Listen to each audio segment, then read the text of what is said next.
Brigitte Lahaie, Sud Radio, le Love Conseil. Alors, c'est un Love Conseil, Bruno Clavier, auquel vous pouvez bien sûr réagir. Comment bien orienter sa vie? Alors, bien orienter sa vie sur tous les plans, c'est se donner un maximum de chances d'être heureux. Hein, on est d'accord, tant qu'à faire. Hein.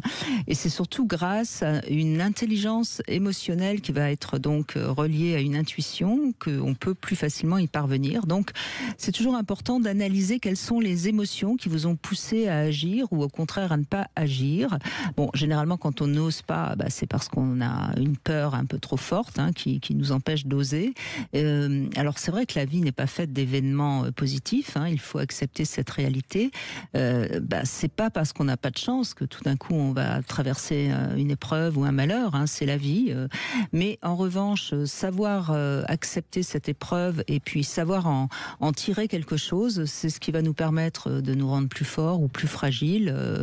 Et je crois qu'il y a deux choses essentielles pour moi qui permettent de bien orienter sa vie, c'est de garder l'envie, c'est-à-dire le désir, c'est-à-dire d'avoir des projets, de s'accorder des plaisirs, de savoir vivre l'instant présent, et puis de donner un peu de sens à son existence. Et quand on arrive à garder ces deux choses-là bien présentes, en règle générale, on arrive à orienter sa vie, on continue.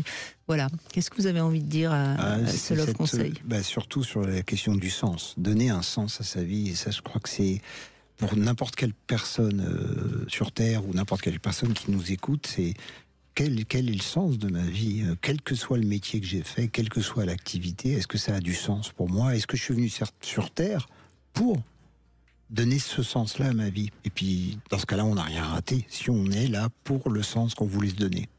Absolument, je suis bien d'accord avec vous. Et puis parfois, on évolue un peu dans le sens qu'on donne, mais être toujours vigilant, ne pas être là à faire n'importe quoi sous prétexte qu'on est mené par